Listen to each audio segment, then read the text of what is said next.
Hello everyone, it's Shane Kanto, your Wasteland reviewer, and I'm here to review Great Photo, Lovely Life. And this is a new documentary from photojournalist Amanda Mustard and director Rachel Beth Anderson, as Mustard takes a deep dive into the horrific past of her grandfather, who sexually assaulted young girls for years, and now confronting all the trauma, the abuse, the lies and the secrets that kept him mostly out of prison, and all the challenges that it brought upon Mustard's family. And this film is haunting. Like, just the way that it's shot, it's obviously it's a documentary, but it's a very intimate documentary where, like, this is all like home video footage basically. And it looks like it's just this voyeuristic camera engaging in all these conversations. And it starts off with a conversation with the grandfather admitting to the things that he did. And I feel like that's where this film is most just unflinching, in the way that it's not going to sugarcoat any of this. And the fact that this man was so open about what he did is terrifying. And this film just gets under your skin and delivers this impactful and unnerving experience watching this documentary with so much emotion.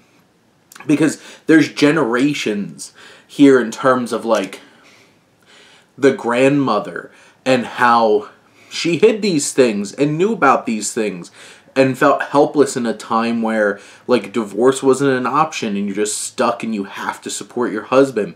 The layers of how religion and religious figures reinforced some of these instances and these situations and didn't really step up to do anything. You have the daughter of Mustard's mother, who has her own challenges of leaving her own kids with her father, and some of the horrible abuse that they experienced, and the challenges of, like, say, Amanda Mustard's sister, who experienced this abuse at the hands of her grandfather, and getting over that, but also getting over the fact that her mother left her there with him.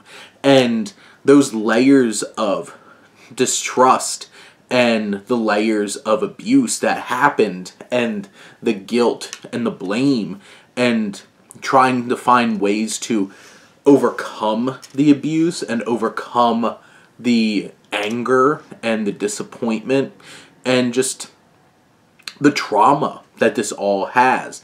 This film is not pretty, it's not easy, it's not a clean process, and it's not shy in terms of showing human beings being flawed and not exactly doing everything that they could have to avoid these things, and balancing all of that and presenting such a raw and impactful documentarian experience here. And you have victims discussing, you have victims in the family discussing, and then you have just the family members who are in this position of, like, he's my family, but he's also a monster, and how do I balance this? How do I confront this?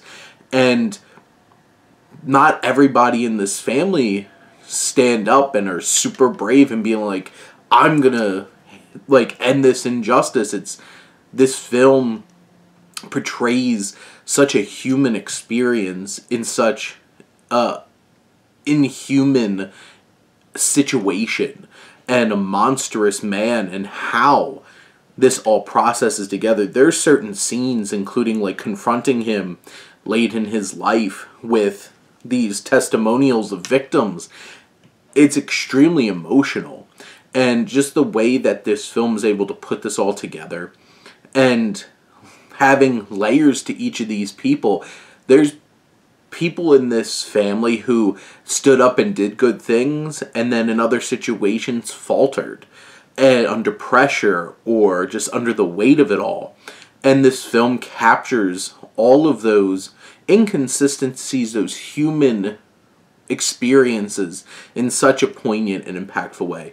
This is a haunting film. This is a must-watch film, and this is something that's going to hopefully garner a lot of attention over on HBO and streaming on Max. But those are my thoughts on Great Photo, Lovely Life. Let me know what you think and let's talk some movies. But thank you as always for tuning in and supporting your Wasteland reviewer.